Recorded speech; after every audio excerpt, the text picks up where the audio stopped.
ከሚያዚያ 2004 ዓ.ም ጀምሮ ለአፍሪካውያን ችግሮች አፍሪካዊ መፍትሄ መስጠት የሚያስችል በተለይም በአህጉሩ የሰላምና የደህንነት ጉዳዮች ላይ የሚመክር ሆኖ የተጀመረው የጣና ፎረም ዘንድሮ ለ11ኛ ጊዜ በባህር ዳርና አዲስ አበባ መካሄድ ጀምሯል።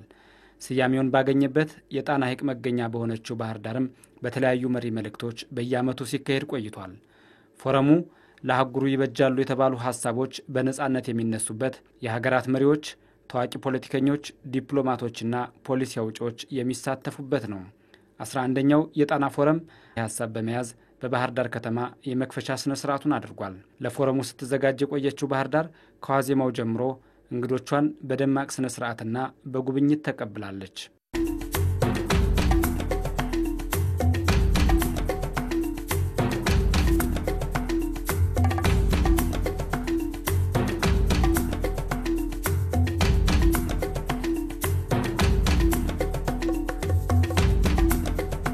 አስራ አንደኛው የጣና ፎረም ጥቅምት 14 2018 በባህር ዳር ከተማ በይፋ ተጀምሯል። የአማራ ክልል ርዕሰ መስተዳድር አረጋ ከበደ፣ የኢትዮጵያ የውጭ ጉዳይ ሚኒስትር ዶክተር ጌዲዮን ጢሞቴዎስ፣ የተለያዩ ሀገራት አምባሳደሮች፣ ልዩ መልእክተኞች፣ ዲፕሎማቶችና የዓለም አቀፍ ተቋማት ተወካዮች ተገኝተዋል። 11ኛውን የጣና ፎረም በእንኳን ደህና መጣችሁ ንግግር ያስጀመሩት የአማራ ክልል ርዕሰ መስተዳድር አረጋ ከበደ በታሪካዊቷና በተፈጥሮ ሀብቶቿ በተዋበችው ባህር ዳር ጉባኤውን በማስተናገዳችን ኩራት ይሰማናል ብለዋል። ባህር ዳር is not just a location of the map. It is a place of deep historical significance, natural beauty and rich culture. ባህር ዳር በተፈጥሮ የተዋበችና የበለጸገች ከተማ ናት። የአባይ ወንዝ ረጅም ጉዞ የሚጀምርበት ከጣና ሐይቅ ነው። እንዲህ ባለችው ከተማችን እንዲህ አይነት ፎረሞችን በማስተናገዳችን ኩራት ይሰማናል። ጣና ፎረም ከእውነት ባሻገር ሐሳቦች በተግባር የሚገለጹበት እንዲሆን እንፈልጋለን። 11ኛው የጣና ፎረም አፍሪካ በተለዋዋጭ ዓለም ስርዓት ውስጥ በሚል መሪ ሐሳብ የሚካሄድ መሆኑ ተገቢና ወቅቱን የጠበቀ ነው። በዚህ ወቅት ዓለም በብዙ ጉዳዮች እየተፈተነች ነው። እነዚህን ፈተናዎችንና ለውጦችን ወደ ድል መቀየር ያስፈልጋል። ዓለም አቀፍ ማህበረሰብም የተረጋጋ ሰላማዊና የበለጸገ ስርዓትን ለማምጣት መትጋት አለበት። ይህ ፎረም አፍሪካ ሀብቶቿን የምትጠቀምበት ዕድል እንደሚያመላክት ተስፋ አደርጋለሁ። በተለይም በማምረት ዘርፍ በግብርናና በቴክኖሎጂ ሽግግር ላይ ለአፍሪካውያን የሚበጅ የመፍትሄ ሐሳብ ይጠቁማል ብዬ አምናለሁ። Natural resources for African manufacturing, agricultural transformation and technology.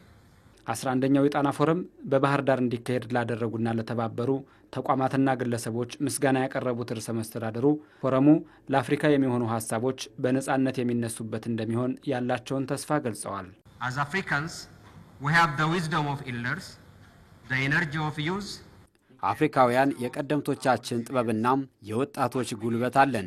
ለጋራ ዓላማችን በጋራ መቆም ታሪክም አለን። ይህ ፎረም በቁርጠኝነትና በቅንነት በሚደረጉ የሐሳብ ልውውጦች የተረጋጋ የተባበረና በተለዋዋጭ ዓለም ስርዓት ውስጥ የመሪነት ሚና ያለው አህጉር ለመፍጠር የሚያስችል አንድ እርምጃ ይሆናል ብዬ አምናለሁ። Play a leading role in the ever-changing global order. የጣና ፎረም ሐሳቦች ያለ ገደብ የሚነሱበትና የመፍትሄ ሐሳቦች የሚቀመጡበት ነው። ባህር ዳር ለእንዲህ ያሉ ውይይቶች የተመቸች ከተማ እንደሆነች የውጭ ጉዳይ ሚኒስቴር ቃል አቀባይ አምባሳደር ነቢያት ጌታቸው ገልጸዋል። የጣና ፎረም ውይይቱ የሚካሄድበት አግባብ በጣም ግልጽ፣ ውይይቶች የሚበረታቱበት፣ ሰዎች ወይንም ተሳታፊዎች ሐሳባቸውን ያለ ምንም ገደብ እንዲያንሸራሽሩ የሚፈቅድ መድረክ ነው። መክፈቻው ላይ የነበሩት ተሳታፊዎች ሲሉ እንደነበረው እዚህ ባህር ዳር ጣና ሐይቅ ዳር ሆኖ እንዲህ ያሉ ነገሮችን ለመወያየት እጅግ አመቺ የሆነ መድረክ መሆኑን ሲያነሱ ነበር በመክፈቻው ስነ ስርዓት ላይ። ስለዚህ የዘንድሮም የጣና ፎረም በተለይ አፍሪካ ተለዋዋጭ በሆነው ዓለም የሚኖራት ሚና ወይንም አቋም ምን ሊሆን ይገባል የሚሉ ጉዳዮች ነው እንግዲህ በዚህ በዛሬው ስብሰባ ላይ በዚህ በ3 ቀን ስብሰባው ላይ የሚነሳው ርዕሰ ጉዳይ። ከዚህ አኳያ የጣና ፎረም ካነሳሱም የአፍሪካ ሰላምና ጸጥታ ጉዳዮች ላይ የሚመክር ጉባኤ ነው። የአፍሪካ ሰላምና ጸጥታ ጉዳዮች ላይ መምከር ብቻ ሳይሆን አፍሪካዊ የሆኑ መፍትሄዎችን፣ አፍሪካዊ የሆኑ የሰላም ሀሳቦችን ማፍለቅ እንደ አንድ ጉዳዩ አድርጎ የሚንቀሳቀስ ፎረም ነው። ስለዚህ ከዚህ አኳያ ለአፍሪካ የሚኖረው ፋይዳ እጅግ ጉልህ ነው የሚሆነው። 11ኛው የጣና ፎረም ዘንድሮ ከዚህ በፊት የነበሩ ልምዶች ተወስደው በተለየ መንገድ የተዘጋጀ ነው ተብሏል። በፍጥነት እየተለዋወጠ ባለው የዓለም ስርዓት ውስጥም የአፍሪካን ጥቅም ማስጠበቅ በሚቻልባቸው ጉዳዮች ላይ በጥልቀት ይመክራል። ከአሁን ቀደም ከነበሩት የጣና መድረኮች 10 መድረኮች ለየት ያለ አደረጃጀትን በዚህኛው 11ኛው መድረክ ላይ ተከትለናል። ይሄን የሚያደርግነው አንደኛ በዛሬው ዕለት ለመጀመሪያ ጊዜ የአፍሪካ ላይ የተሰየሙ በተለይ በአፍሪካ ቀንድ ላይ በተለያዩ ሀገራትና ዓለም አቀፍ ተቋማት የተሰየሙ ልዩ ልኡካን ስፔሻል ኢንቮይስ የሚባሉት ልዩ ልኡካን በቀጠናዊ ጉዳዮች ላይ ለመወያየት ለመጀመሪያ ጊዜ የተሰባሰቡበት መድረክ ነው። ካሁን በፊት አንድ የተገናኙት ስለ ሱዳን ለመወያየት የተወሰኑት በጅቡቲ ነው። ይሄ ግን ለመጀመሪያ ጊዜ በባህር ዳር ይሄን ስርዓት አምጥተናል። ይሄ ምንድነው? እነዚህ ልዩ ልኡካን የአፍሪካ ቀንድ ላይ ተሰይሟል። ባንድ ላይ ተቀምጠው እስኪ ይወያዩ፣ ቀንዱን በተመለከተ የአፍሪካ ቀንድን በተመለከተ ምንድነው የሚያስቡት የሚለውን እንዲያዩ ያደረግንበት ነው። ቀጥሎ የሚኒስትሪያል ሴግመንት የምንለው ሚኒስትሮችና የተለያዩ ውሳኔ ሰጪዎች የዲሲሽን ሜከርስ ውሳኔ የሚሰጡ ሰዎች በጋራ ተገናኝተው የሚመክሩበት መድረክም እንደዚሁ አዘጋጅተናል። ስለ ቀጠናችን ጉዳይ በተለይ በቀጠናው ስላሉ ግጭቶች እንዴት መፈታት አለባቸው፣ ምን መደረግ አለበት፣ ቀጠናው እንዴት መተባበር አለበት፣ በዚህ ሂደት ውስጥስ ልዩ ልኡክ የሰየሙ በርካታ ሀገራትና ዓለም አቀፍ ተቋማት አሉ። እንግዲህ አፍሪካ የተለያዩ ልኡካን መድባ ወደ አውሮፓ፣ ወደ አሜሪካ፣ ወደ ኤሽያ ስትልክ አናይም። እሱን የምናይበት ቀን ይመጣል ብለን ተስፋ እናደርጋለን። ግን ወደኛ የተሰየሙ ልዩ ልኡካን እንዴት ቀጠናውን ያዩታል፣ እንዴት ከኛ ጋርስ ሊተባበሩ ይችላሉ የሚለውን ለመጀመሪያ ጊዜ አሰባስበናቸው ውይይት አድርገዋል። በዚህ ተለዋዋጭ በሆነ የዓለም ፖለቲካ በተለይ በአሁኑ ወቅት ከትብብር ይልቅ እጅግ ፉክክር የበዛበት አንዱን ጥሎ ለማለፍ የሚያደርገው ሽኩቻ የበዛበት ወቅት እንደመሆኑ አፍሪካ እንዲህ ያለው ተለዋዋጭ ዓለም ላይ ምን አይነት አቋም ሊኖራት ይገባል፣ በጋራ እንደ አፍሪካውያን ልናራምዳቸው የሚገቡ የኢኮኖሚ፣ ማህበራዊ፣ የፖለቲካ አቋሞች ምን መምሰል አለባቸው በሚለው ዙሪያም እንግዲህ የተለያዩ ተሳታፊዎች ወይም ባለድርሻ አካላት ሀሳባቸውን የሚያቀርቡበት ነው። እንዳልኩት የዚህ የጣና ፎረም ፎርማቱም ራሱ ወይም ማዘገጃጀቱም ነጻ ሀሳቦች እንዲወጡ የሚበረታታበት መድረክ፣ ግልጽ ውይይት እንዲካሄድ የሚያበረታታ መድረክ እንደመሆኑ በጣም ቁልፍ የሆኑ አዳዲስ የሆኑ የሰላም ሀሳቦች የሚመጡበት መድረክ ተደርጎ ነው ሁልጊዜም የሚወሰደው የጣና ፎረም።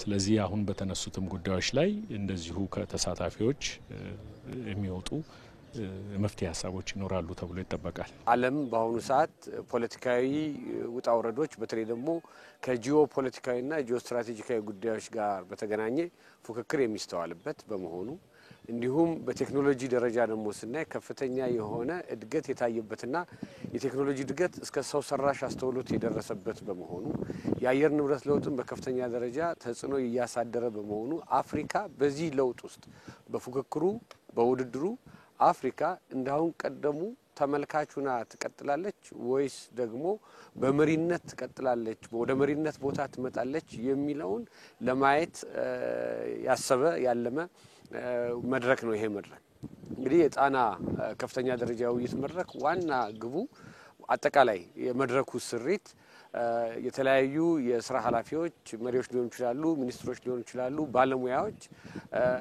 ባላቸው የኦፊሻላዊ ስልጣን ደረጃ ሳይሆን ከዛ መለስ ብለው እንግዲህ የጣና መድረክ አርማው እንደምታውቁት የዋርካ ዛፍ የባኦባብ ዛፍ አይነት ቅርጽ ያለው ነው። ለምንድነው ሰብሰብ ብለን እንምከር ነው። ይሄንን በመምከር አፍሪካ ምን አይነት አቋም ትውሰድ፣ እንዴት አይነት አካሄድ ይኖራታል የሚለውን የማሳየት ሀሳብ የመለዋወጫ መድረክ ነው። የጣና ፎረም ለኢትዮጵያ ሌላ የዲፕሎማሲ በር ነው ተብሏል። በቀጠናውና በአህጉሩ ያላትን ተሰሚነት በማሳደግ ብሔራዊ ጥቅሞቿን የምታስረዳበትን እድል የሚሰጥ እንደሆነ ተገልጿል። ኢትዮጵያ በአፍሪካ ህብረት ሰላምና ጸጥታ ጉዳዮች ላይ ቁልፍ ሚና የምትጫወት ሀገር ናት።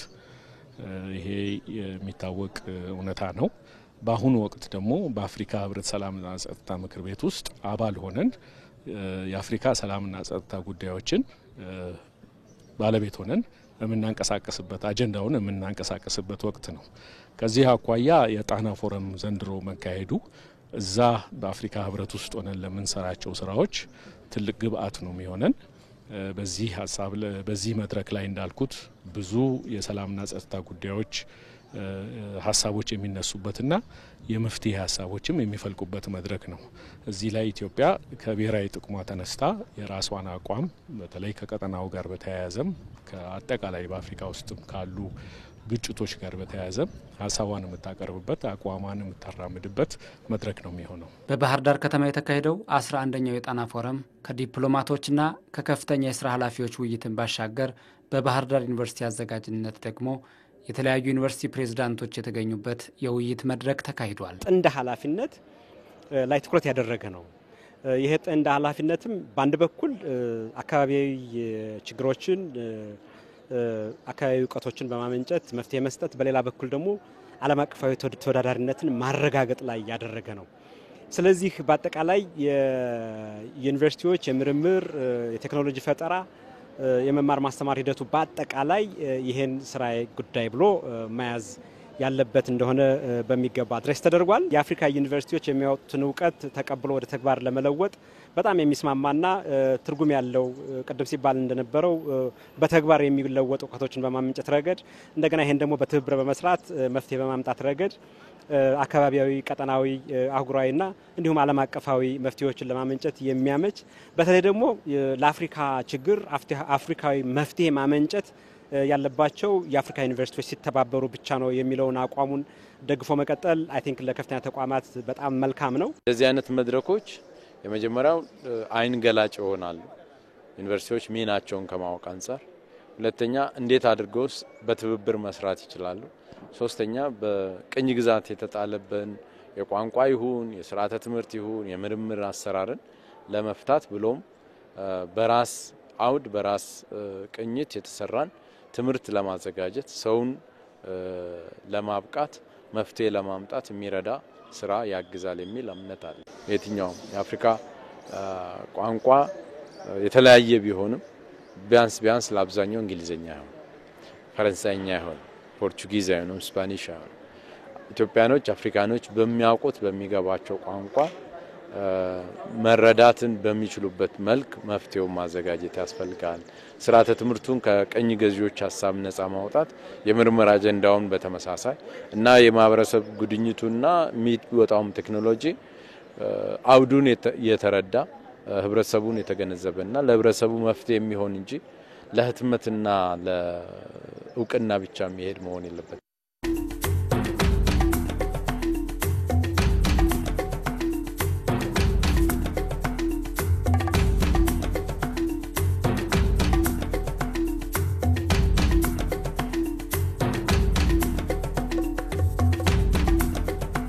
ጉባኤው የመጀመሪያ ቀን ውሎውን በባህር ዳር ካደረገ በኋላ በአዲስ አበባም ይቀጥላል። በዚህም ለአፍሪካ የሚበጁ ሀሳቦች ላይ ምክክር ይደረጋል። የአዲስ አበባ የአድዋ ድል መታሰቢያ ሙዚየም የሚካሄደው ውይይት ላይ ደግሞ ልዩ መድረኮች ልዩ ውይይቶች ይኖረናል። በዚህ የምንነጋገረው አፍሪካ ከተመልካችነት አፍሪካ የምግብ ጠረጴዛው ላይ እንዳለ ሜኑ ሆና ከመታየት የምግብ ዝርዝር ሆና ከመታየት ይልቅ ራሷ መሪ ሆና የጉዳዩ ባለቤት ሆና ተደጋግሞ እንደተባለው ቀዳሚ ሆና በተለይ ደግሞ ላለው ለውጥ ላለው ፍክክር ሰዋዊ ወይም ደግሞ ሰባዊ ቀለም ይዘት ልትሰጥ የምትችለው አፍሪካ በመሆኑ በዚህ ሂደት ውስጥ ቀዳሚነቷ እንዴት ይምጣ የሚለውን በተመለከተ የተለያዩ ሚኒስትሮች የቀድሞ መሪዎች እንዲሁም ደግሞ ባለሙያዎች በነጻነት የሚወያዩበት መድረክ ይቀጥላል ማለት ነው። በባህር ዳር የሚካሄደው የጣና ፎረም ለከተማዋ የቱሪዝም እንቅስቃሴና ለልምድ ልውውጦች እድል የፈጠረ መሆኑን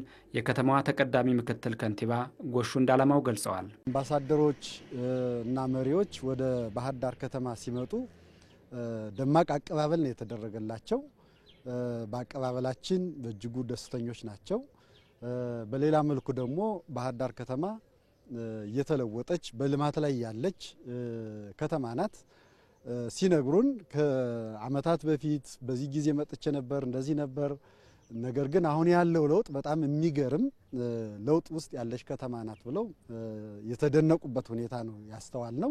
እንግዲህ በውይይቱ ፍሬያማ ነገሮች እየተነሱ ነው። ለአህጉራችን ለሀገራችን የሚበጁ አቅጣጫዎች ይቀመጣሉ ብለን ተስፋ እናደርጋለን። ከዚያ ባሻገር እንግዲህ ባህር ዳር ከተማ አስተዳደር በዚህ ፎረም መካሄዱ በጣም እድለኞች ነን። ከተማችን የቱሪዝም ከተማ ናት። የቱሪዝም ከተማ ናት ስንል አንዱ የኮንፈረንስ ቱሪዝም ነው። እንግዲህ የጣና ፎረም እዚህ መካሄዱ ደግሞ ይህንን የበለጠ ከፍ እንዲል የሚያደርግ ነው። ይሄ ማለት ባህር ዳር ከተማ እንዳሁን ቀደሙ የጣና ፎረምን ብቻ ሳይሆን ሌሎች ዓለም አቀፍ ኮንፈረንሶችን፣ ኤግዚቢሽኖችን እና ሌሎች ውይይቶችን መደረግ የሚችሉባት ከተማ መሆኗን ለዚህ ደግሞ የምትመች ከተማ መሆኗንም ጭምር ያዩበት ሁኔታ ነው ያለ። በእኛ በኩል በጎንዮሽ ውይይት አድርገናል። ክቡር ርዕሰ መስተዳድሩ እና በየደረጃ ያሉ አመራሩን ጨምሮ ከአገራት አምባሳደሮች፣ መሪዎች እና የነሱ የልኡክ አባላት ጋራ ውይይት አድርገናል። በውይይታችን ባህር ዳር ከተማን እጅግ ወደዋታል። ተመልሰውም ለመጎብኘት ባለሀብቶቻቸውን ይዘው መጥተው እዚህ ከተማ ላይ ኢንቨስት ለማድረግ ፍላጎት እንዳላቸው ከዩኒቨርሲቲ ጋር ግንኙነት በተለይ ከባህር ዳር ዩኒቨርሲቲ ጋር ግንኙነት በማድረግ የምርምርና ጥናት ስራቸውን ለመቀጠል የሚፈልጉ እንዳሉ የኛም ባለሀብቶች በተመሳሳይ ከሌሎች ሀገር አምባሳደሮችና ባለሀብቶች ጋር የመገናኘት እድል ፈጥሮላቸዋል። እንግዲህ በጋራ የሚያለሙበት ልምድ የሚለዋወጡበት ሁኔታ ሁሉ የተፈጠረበት ነበረ። ስለዚህ ይህንን እድል የበለጠ አሳድገን ከተጠቀምንበት ከተማችን የበለጠ የቱሪዝም መዳረሻ የኢንቨስትመንት መዳረሻ መሆኗን የበለጠ እንድንጠቀምበት እድሉንም የሚያሳድግ ሆኖ አግኝተነዋል። በባህር ዳር የነበረው የጣና ፎረም የመክፈቻ ስነ ስርዓት መጠናቀቁን አስመልክቶ የአማራ ክልል ፖሊስ ጠቅላይ መምሪያ ዋና አዛዥ ኮሚሽነር ዶክተር ዘላለም መንግስቴ መግለጫ ሰጥተዋል። በመግለጫቸውም አስቀድሞ በተሰራ ዝግጅት የባህር ዳሩ ጉባኤ ስኬታማ እንደነበር ገልጸዋል። የ11ኛው የጣና ፎረም በባህር ዳር እና በአዲስ አበባ እንደሚከናወን የጣና ፎረም አስተባባሪ ኮሚቴ ከገለጸበት ጊዜ ጀምሮ አማራ ብሔራዊ ክልላዊ መንግስት ይህንን ፕሮግራም በባህር ዳር ለማድረግ የተለያዩ ኮሚቴዎች በመደራጀት ውጤታማ ስራዎችን ሲሰራ ቆይቷል። ከዚህ ኮሚቴዎች አንዱ የጸጥታ የጋራ ግብረ ኃይል ኮሚቴ ነው። የጸጥታ የጋራ ግብረ ኃይል እቅድ አውጥቶ ከዋዜማው ጀምሮ ሰፊ ዝግጅት በማድረግ የተለያዩ ስልጠናዎች በመስጠት ከፌደራል የጸጥታና የደህንነት የጋራ ግብረ ኃይል ጋር የተሳካ በሚባል ደረጃ እቅድ በጋራ በማውጣት ውጤታማ የሆነ ዝግጅት በማድረጉ የጣና ፎረም በተሳካ ሁኔታ ያለምንም እንከን ባህር ዳር ያለው ጉባኤ በሰላም እንደ ዝግጅቱ አጠቃላይ ቁመና ውጤት ባለው መንገድ የተጠናቀቀ መሆኑን የአማራ ክልል ፖሊስ የጋራ ግብረ ኃይሉ ማሳሰብ መግለጽ ይፈልጋል። በዚህም ተሳትፎ ላደረጉ ለጸጥታና የደህንነት የጋራ ግብረ ኃይል፣ ለፌደራል ጸጥታ አካላት፣ ለጀግናው የሀገር መከላከያ ሰራዊት፣ ለፌደራል ፖሊስ፣ ለብሔራዊ መረጃና ደህንነት፣ የክልሉ ፖሊስ፣ የተለያዩ ጸጥታ አካላት፣ ሚሊሻ በሙሉ እና የአማራ ብሔራዊ ክልላዊ መንግስት ትልቅ ድጋፍ ያደረገልን በመሆኑ በተጨማሪ የባህር ዳር ከተማ ነዋሪም ለበዓሉ ስኬት የራሱን አስተዋጽኦ ከፍተኛ በማድረግ ጸጥታ ስራው በጋራ ትብብር በውጤት ስለተሰራ በዚህ ሁኔታ በዓሉ በተሳካ ሁኔታ መከናወኑን ለመግለጽ እንወዳለን። ህዝባችንን ላመሰግን ወዳለው ጨዋ ህዝብ ነው፣ እንግዳ ተቀባይ ህዝብ ነው።